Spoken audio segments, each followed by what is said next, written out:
الحمد لله والصلاة والسلام على رسول الله.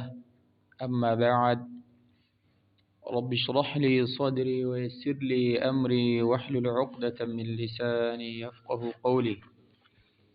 رب زدني علما، اللهم رب زدني علما. سیرۃ النبی صلی اللہ علیہ وسلم، تعمیر کعبہ اور نبی اکرم صلی اللہ علیہ وسلم کا حکم مقرر ہونا۔ کعبہ شریف کے بنیادی اول ابراہیم خلیل اللہ علیہ السلام ہیں۔ اس وقت ان کے ساتھ ان کے لخت جگر اور نبی رحمت صلی اللہ علیہ وسلم کے جد اعلیٰ اسماعیل علیہ السلام بھی تھے۔ تعمیر کعبہ سے فارغ ہو کر دعا مانگی تھی۔ سورۃ البقرہ آیت نمبر 129۔ اعوذ باللہ من الشیطان الرجیم، ربنا وابعث فیہم رسولا منہم الی آخر الآیہ۔ اے ہمارے رب، ان اہل مکہ میں انہی میں سے رسول بھیج۔ اللہ تعالیٰ نے یہ دعا قبول کی جو نبی رحمت صلی اللہ علیہ وسلم کی بعثت کی شکل میں پوری ہوئی۔ اب حکمت الہی نے چاہا تو نبی رحمت صلی اللہ علیہ وسلم کی بعثت سے صرف 5 سال قبل، جبکہ آپ صلی اللہ علیہ وسلم کی عمر شریف 35 سال تھی، قریش تجدیدی تعمیر پر متفق ہو گئے اور نبی آخر الزمان صلی اللہ علیہ وسلم نے تعمیر کعبہ میں عملی طور پر حصہ لیا اور پتھر اٹھائیں، یہاں تک کہ آپ صلی اللہ علیہ وسلم کے شان مبارک زخمی ہو گئے۔ ابن اسحاق رحمہ اللہ سے نقل کرتے ہوئے حافظ ابن کثیر رحمہ اللہ نے لکھا ہے کہ تعمیر کعبہ کے وقت باب کعبہ والی دیوار بنی عبد مناف اور بنی زہرہ کے حصے، رکن یمانی اور حجر اسود کی درمیانی دیوار بنی مخزوم اور بعض دیگر قبائل قریش کے حصے، چھت کا کام بنی جمح اور بنی سہم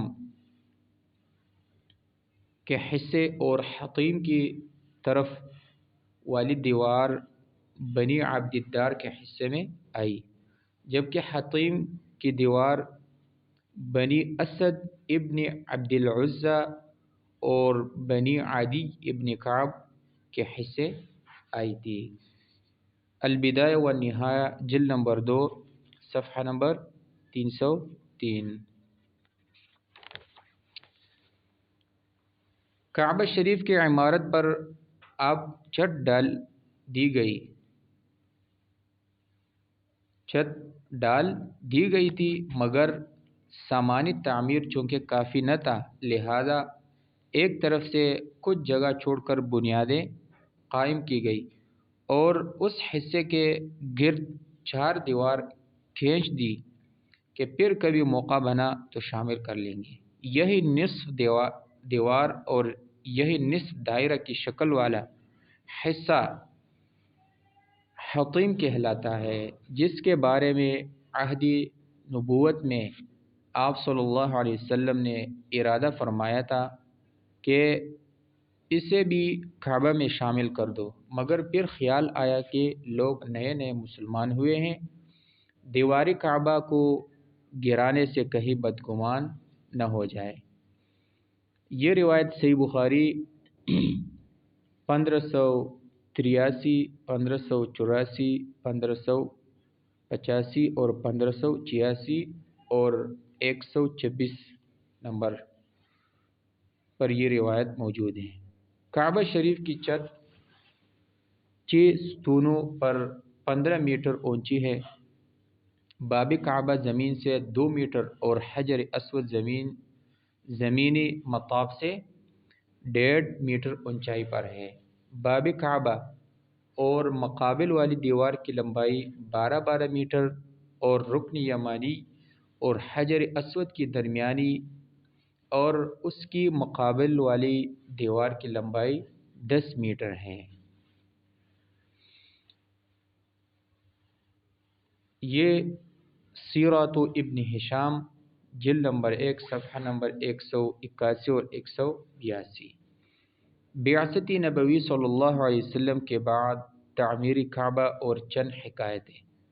دوسری مرتبہ تعمیر کعبہ بعثت نبوی صلی اللہ علیہ وسلم سے 5 سال قبل ہوئی، جس میں آپ صلی اللہ علیہ وسلم بھی شریک ہوئے۔ پھر عبداللہ ابن زبیر رضی اللہ عنہ کے زمانے میں اس کی ضرورت پڑی تو انہوں نے حطیم کو خواہش نبوی صلی اللہ علیہ وسلم کے مطابق کعبہ میں شامل کر دیا۔ پھر عبد الملک ابن مروان کے زمانے میں تعمیر ہوئی اور انہوں نے حطیم کو پھر الگ کر دیا۔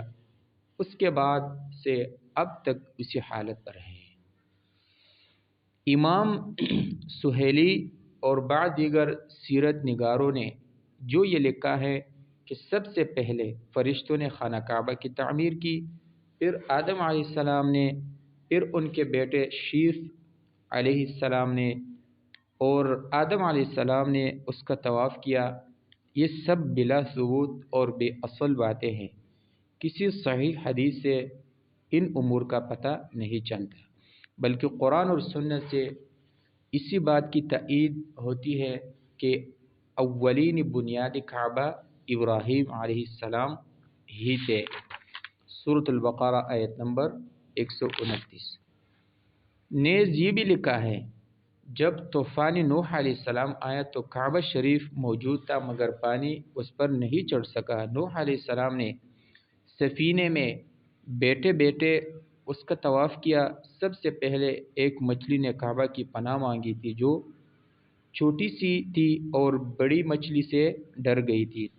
یہ سب اساطیر اور کہانیاں ہیں جو بے سند اور بے ثبوت ہے، اور کہا جاتا ہے کہ ہود اور صالح علیہ السلام نے بھی حج بیت اللہ کیا، جبکہ اس سلسلے میں بھی کوئی صحیح روایت موجود نہیں ہے۔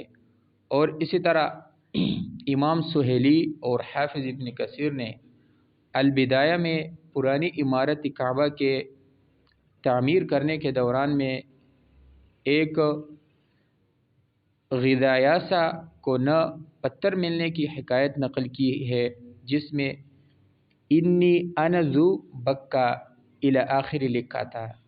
یہ قصہ بھی سراسر بے سر و پا ہے اور خود ساختہ ہیں، یہ بھی صحیح سند سے ثابت نہیں ہے۔ رب العالمین سے دعا ہے کہ صحیح معنی میں دین سمجھنے اور اس پر عمل کرنے کی توفیق عطا فرمائے۔